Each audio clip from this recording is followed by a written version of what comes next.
मैं कैलाश नाथ मल्होत्रा अपने पूरे होशो हवास में अपना वसीयतनामा कलमबंद कर रहा हूं। मेरे बाद मेरी जायदाद और मेरे कारोबार का बंटवारा नहीं होगा, बल्कि एक फैमिली ट्रस्ट कायम की जाएगी जिसके ट्रस्टीज मेरे तीनों बच्चे होंगे, अशोक, नरेश और श्रीमती देवयानी मेहरा।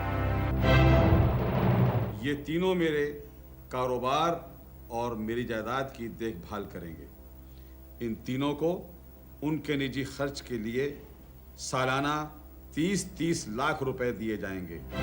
मैं अपनी सारी जायदाद आने वाली पीढ़ी के नाम करता हूं, यानी कि अशोक, नरेश और देवयानी के बच्चों के नाम। जायदाद के 3 हिस्से होंगे जो मेरे पोते पोतियों, नवासे नवासियों के नाम बराबर बराबर बांट दिए जाएंगे। और इसके अलावा ये वसीयतनामा सरासर गलत है, इनवैलिड है, मैं इसे नहीं मानता। Let me at least finish it. जिस वसीयतनामे पे अमल ही नहीं हो सकता हो, उसे पढ़ने से क्या फायदा? ये वो वसीयतनामा है ही नहीं जो डैडी ने बनाया था।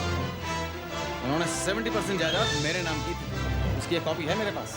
मिस्टर नरेश, जिस वसीयतनामे की कॉपी तुम्हारे पास है वो इनवैलिड है, क्योंकि इसमें आगे लिखा है कि इस वसीयतनामे के बनने के बाद जो पहले वसीयतनामे बने हैं वो सब रद्द कर दिए जाएंगे। So right now this is the only valid will of your late father. Don't call him my father. वो मेरे बाप नहीं, दुश्मन थे, दुश्मन, जिन्होंने मेरे पीठ पे छुरा घोंपा। मिस्टर नरेश, कितने अफसोस की बात है कि तुम अपने स्वर्गवासी पिता के लिए कितने घटिया लफ्ज इस्तेमाल कर रहे हैं। स्वर्गवासी? Bloody hell! अगर ये वसीयत कैलाश नाथ मल्होत्रा ने की है, तो मैं उस आदमी को अपना बाप मानने से इनकार करता हूँ। Naresh, enough is enough. ये क्या बकवास कर रहे हो? जो मुंह में आता है अनशन बकते जाते हो। अगर ये बकता है तो उसे बकने दो देवयानी। डैडी की वसीयतनामे को कोई नहीं बदल सकता। मैं बदल कर दिखाऊंगा इसे। नाइंसाफी कभी बर्दाश्त नहीं करूंगा मैं। अदालत का दरवाजा खटखटाऊंगा। प्लीज आप सब लोग शांत हो जाएं, शांत हो जाएं सब लोग। वकील साहब, मेरा सगा भाई हमको अदालत में ले जाना चाहता है। तिनका तिनका करके मेरे बाप ने जो आशियाना बनाया था वो पल भर में तोड़ देना चाहता है। तोड़ना नहीं चाहता, बल्कि अपनी हिस्से की जायदाद अपने नाम चाहता हूँ। और याद रखिए, जो चीज मेरी है वो मेरी है, उसे मुझसे कोई नहीं छीन सकता।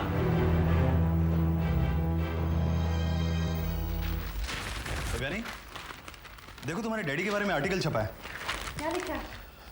उनके संघर्ष, उनकी कड़ी मेहनत, उनकी दूरअंदेशी के बारे में लिखा है। और लिखने वाले ने यह भी पूछा है कि इतनी बड़ी मल्होत्रा इंडस्ट्रीज को उनके वारिस संभाल भी पाएंगे या नहीं। हाँ आदित्य, डैडी का नाम रोशन करने के लिए हमें हर मुमकिन कोशिश करनी होगी। वैसे अशोक भैया और नरेश तो हमेशा से उनका बिजनेस संभालते आए हैं, लेकिन मुझे बहुत कुछ सीखना है। सीखना है मतलब? कहीं तुम उनको ज्वाइन तो नहीं करने वाली? I have to Aditya. Daddy की अंतिम इच्छा भी यही थी, और उन्होंने अपनी वसीयत में भी यही लिखा है कि मल्होत्रा इंडस्ट्रीज की पूरी जिम्मेदारी अब हम तीनों पे है, मैं, अशोक भैया और नरेश। देवयानी, तुम्हें याद होगा कुछ अरसे पहले जब मैं अपना कारोबार शुरू करने वाला था तो मैंने तुम्हारी मदद मांगी थी। मैंने तुमसे कहा था कि तुम मुझे ज्वाइन कर रही हो और तुमने उसे साफ इनकार कर दिया था। आदित्य, वो हालात और थे, इनकार करने की वजूहत अलग थी।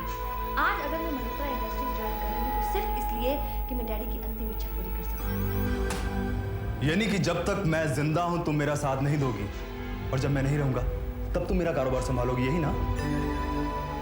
ऐसी दिल दुखाने वाली बातें मत करो आदित्य।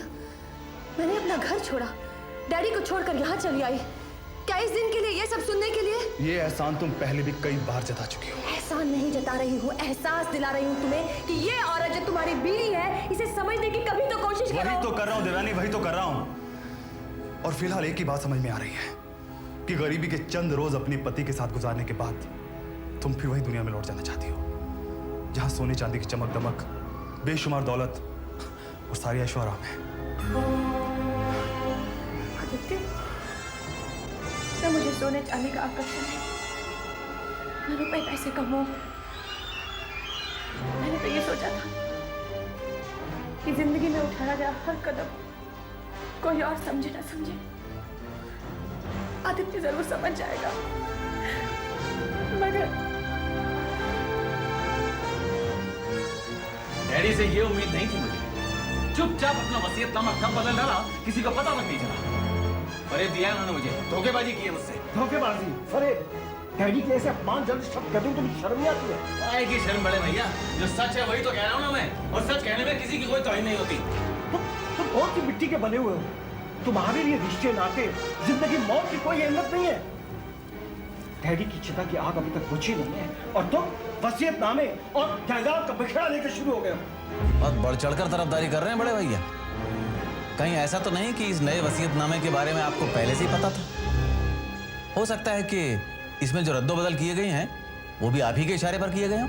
अगर रद्दोबदल करनी होती नरेश तो सारी जायदाद अपने नाम लिखवा लेता।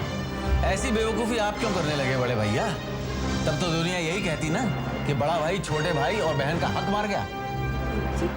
ये कैसा घटिया इल्जाम लगा रहे हैं आप इनको, जबकि आप जानते हैं कि इस तरह की नीच हरकत करने के बारे में कभी सोच भी नहीं सकते। हाँ, अब इन्हें सोचने की जरूरत भी क्या है?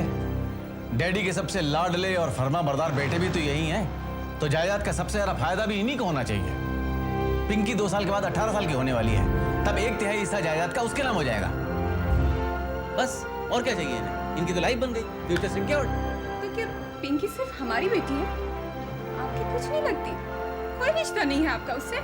भतीजी जरूर है पर बेटी नहीं है। जायदाद अगली पीढ़ी के नाम की गई है, यानी कि जब मेरी औलाद होगी तब वो उसकी हकदार बनेगी। Bloody hell. और तब तक मेरे लिए क्या? क्या पैसा, धन दौलत, जमीन जायदाद, क्या रुपया ही आपके लिए सब कुछ है? Of course.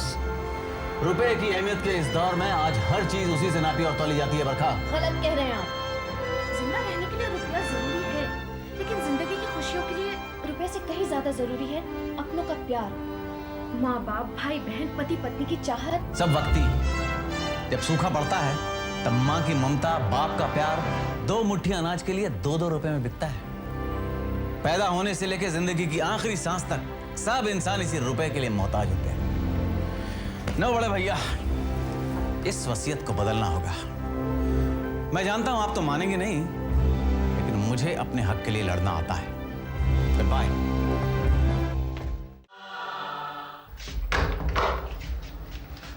क्या है? मुझे रूपा से मिलना है। कौन रूपा? वही जो जिसका नाम रूपा है, वो यहाँ रहती है। रूपा? जी सिंह, कौन है? किससे बातें कर रहे हो? जी मेरा नाम प्रकाश है। प्रकाश? जी, आपके यहाँ जो मास्टर जी पढ़ाने आते हैं मैडम, मैं उन्हीं का बेटा हूँ। अच्छा, तुम मास्टर जी के बेटे हो? देखो वो तो इस वक्त यहाँ नहीं है, चले गए। मैं उनसे नहीं, मैं रूपा से मिलने आया हूँ। रूपा से? रूपा से तुम्हें क्या काम? खास कोई काम नहीं, बस ऐसे ही मिलने आ गया। देखो, इस घर की लड़कियों को बाहर वालों से मिलने की इजाजत नहीं है। तुम मास्टर जी के बेटे हो, इस बिना पर मैं तुम्हें रूपा से मिलने देती हूँ। लेकिन एक बात ध्यान से सुन लो, दोबारा इस घर में आने की गलती मत करना। जीत सिंह, रूपा से कहो उससे मिलने कोई आया है। अरे चड्डा साहब, आप क्यों समय बर्बाद कर रहे हैं? उठिए उठिए, ऊपर जाइए। सैगल साहब, आपके लिए ड्रिंक बनवाओ।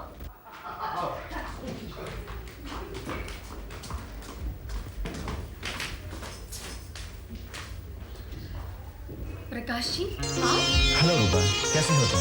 बस ठीक हूँ, लेकिन आप यहाँ अचानक कैसे आए? वैसे खास कुछ नहीं, यूं ही तुम्हारी मैडम ने मुझे परमिशन दे दी है, आज का दिन मैं तुम्हें मिल सकता हूँ। बैठिए ना। यहाँ? नहीं, चलिए हम बाहर चलते हैं। चलो। चलिए।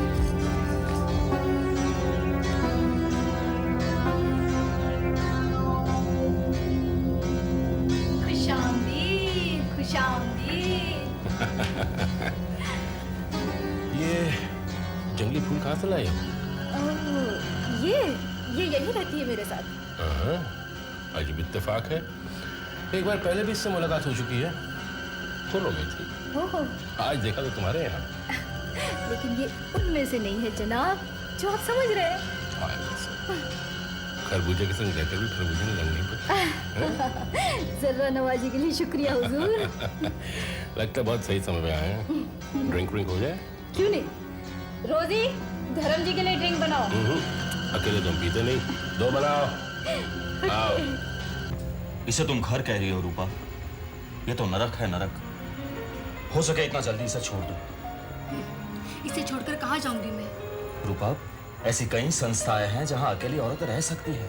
वहां उन्हें काम सिखाया जाता है ताकि वो अपनी रोजी रोटी खुद कमा सके। अगर तुम चाहो तो मैं तुम्हारा रहने का इंतजाम वहां कर सकता हूँ। नहीं प्रकाश, ऐसे किसी भी जगह जाते हुए मुझे डर लगता है। पता नहीं वो मुझे किस नजर से देखे, कैसा व्यवहार करे मेरे साथ। मैं जहाँ हूँ वही ठीक हूँ। रूपा, तुमने मुझे अपने बारे में जो सब बातें बताई थी, वो सब सुनकर मुझे लगा था कि तुम एक बहादुर, हिम्मती लड़की हो, और तुम तो बहुत कमजोर निकली। मैं कमजोर नहीं हूँ। यूँ समझिए, दुनियादारी थोड़ी बहुत सीख ली है मैंने। जिन हालात से मैं गुजर रही हूँ, ऐसे में हर कदम बहुत सोच समझ कर उठाना होगा मुझे।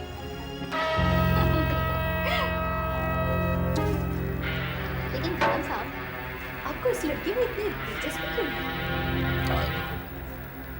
तुमसे इस सवाल की उम्मीद नहीं थी हमें। अरे हमारे शौक से तो अच्छी तरह वाकिफ थे।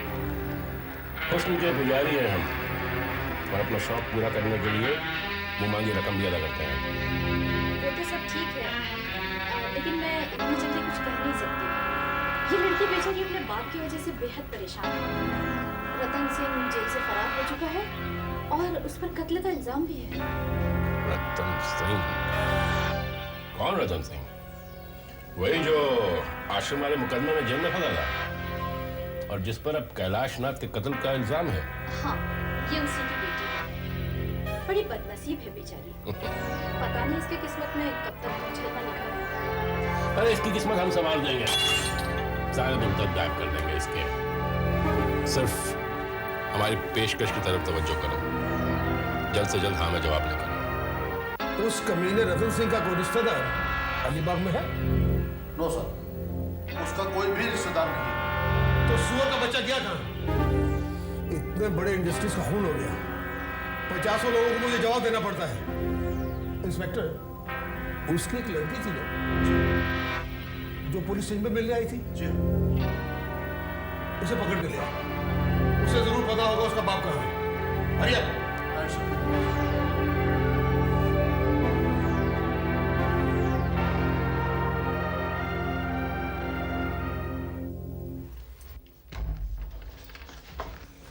मैडम कहाँ है? जी अंदर। Madam, madam. यस इंस्पेक्टर, कैसे आना हुआ? रूपा नाम की लड़की यहाँ रहती है? हाँ जी। बुलाइए उसे, हमारे साथ पुलिस स्टेशन चलना होगा। Police station? लेकिन उसने किया क्या? उसने नहीं किया, लेकिन उसके बाप ने किया है, जिसका नाम है रतन सिंह। उसी के बारे में कुछ पूछताछ करनी है। मैं सच कहती हूँ, बापू कहाँ है मैं नहीं जानती। भक्ति हो, उसके भागने से एक दिन पहले तुम उसे पुलिस स्टेशन पर मिलने गई है? नहीं मिलने गई है? नहीं। क्या कहा उसने? उसने तुम्हें ये कहा कि वो कब भागेगा, कैसे भागेगा, कहाँ जाके छुपेगा, है या नहीं? ऐसा कुछ नहीं कहा। तो फिर क्या कहा? बापू बस बार बार यही कहता था कि उसने कोई पाप नहीं किया, किसी का खून नहीं किया, वो निर्दोष है। अगर निर्दोष है तो भागा क्यों? मैं नहीं जानती, बस इतना जानती हूँ, बापू पर जो झूठा इल्जाम लगाया है आप लोगों ने, उसकी सजा आप सबको मिलेगी। अच्छा, तो रतन सिंह अब हमको सजा देगा? वो कमीना पुलिस वालों को सजा देगा? इंस्पेक्टर, इस क्लाउंडिया को ले जाकर हवालात में बंद कर दो। सलाखों के पीछे रहेगी, दिमाग ठिकाने आ जाएगा। ये यहाँ से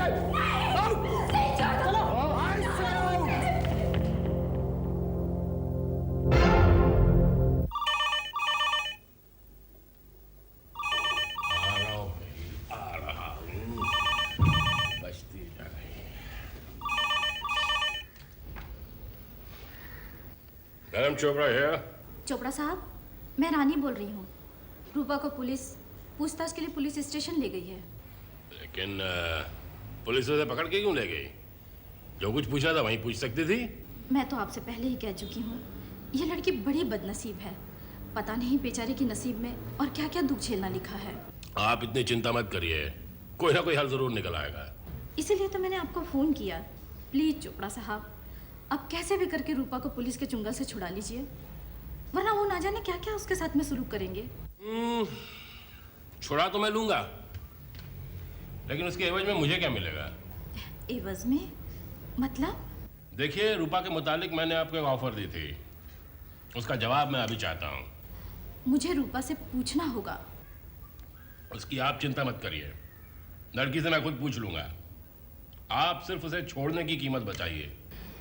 ठीक है, पहले आप उसे पुलिस से छुड़ाइए, तो बाकी बातें बाद में तय हो जाएगी। मंजूर है मुझे।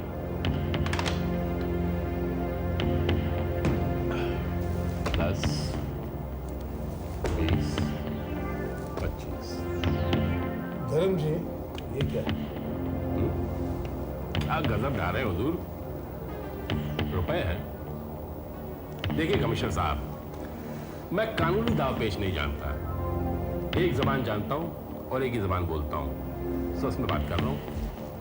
देखिए मिस धर्म चोपड़ा, इस लड़की को जिस मुकदमे के सिलसिले में यहाँ लाया गया है वो खून का मुकदमा है, और खून भी कैलाश नाथ मल्होत्रा का, जो कि बहुत बड़े आदमी हैं। हाँ, लेकिन लड़की ने तो खून नहीं किया, उसे तो आपने इंक्वायरी के लिए रोक रखा है। अगर मैं चाहूँ तो किसी वकील को हायर करके उसे जमानत पे छुड़वा सकता हूँ, लेकिन उससे क्या होगा कि प्रोसेस ज़रा लंबा है, और फिर जो हमारे आपसी ताल्लुकात थे उसमें दरार पड़ने की गुंजाइश है। इसलिए मैंने बीच का रास्ता इख्तियार किया। हाँ, अगर आपको मेरी जबान पसंद नहीं आई तो मैं छोड़ दीजिए हवलदार, लड़की को छोड़ दो। काश इस मुल्क में हर आदमी आप जैसा ईमानदार होता है। Thank you sir. शुक्रिया।